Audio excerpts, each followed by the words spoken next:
When you stand in front of a mirror and raise your right hand, the figure looking back at you raises their left. If you tilt your head to the side, the reflection mimics the angle. Your head stays at the top of the glass. Your feet stay at the bottom. This leaves us with a nagging question. Why does a mirror appear to flip our world horizontally, but never vertically? This discrepancy has occupied the most rigorous minds in science, including Richard Feynman, who treated this simple observation as a serious puzzle of physics.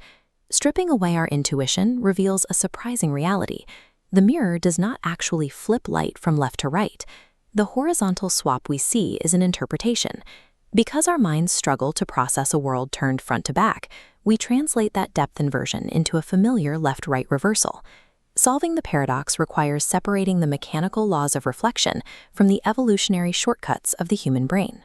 The diagram shows the law of reflection. Photons bounce off a flat mirror at the exact angle they arrive. Tracking the axes proves up stays up and right stays right. The mirror never moves light from the right side to the left. This technical layout illustrates the only dimension that actually changes, the z-axis, or depth. Light traveling forward is forced to travel directly backward. Mathematically, a mirror is a depth inversion engine. It creates what's known as a chirality inversion, where an object cannot be superimposed onto its reflection. Imagine pulling a right-handed rubber glove off, turning it completely inside out. That inside-out shape is now physically structured to perfectly fit a left hand. This reflection is a perfect three-dimensional inside-out mold of your body, where every feature is projected straight forward onto the glass. If the physics only inverts depth, why does the brain insist that the hands have swapped positions? The human body cannot turn inside out in the real world.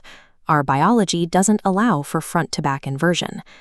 To make sense of the figure in the glass, the mind attempts to occupy the reflection's perspective, mentally modeling how we would need to move to face ourselves. To face someone, we rotate 180 degrees horizontally. Applying this natural rotation to the mirror image creates a mismatch.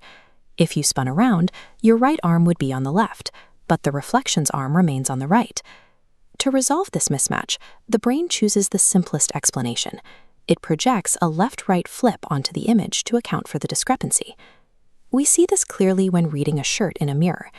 To show text to the glass, you have to physically turn the garment around. You are the one rotating the letters 180 degrees. The mirror merely reflects the state you presented to it. However, if you write on a transparent sheet of plastic, you can read the word normally from the back without turning it. Because you haven't rotated the plastic, the text in the mirror appears perfectly readable and unflipped. The perceived horizontal swap is the cognitive remainder of the brain's attempt to reconcile a depth inversion with a horizontal world. What would it look like if we could actually see a reflection without that depth inversion? This diagram shows a true mirror. It's built by joining two high-quality mirrors at a precise 90-degree angle. In this corner reflector, light doesn't just bounce back. It strikes the first mirror, travels across the corner to the second, and then returns to the viewer. This double reflection physically performs the horizontal rotation our brains usually have to imagine.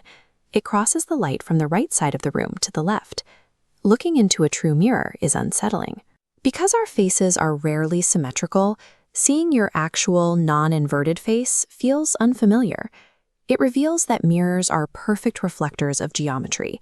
The paradox only emerges when our evolutionary wiring tries to turn a bounce of light into a recognizable human being.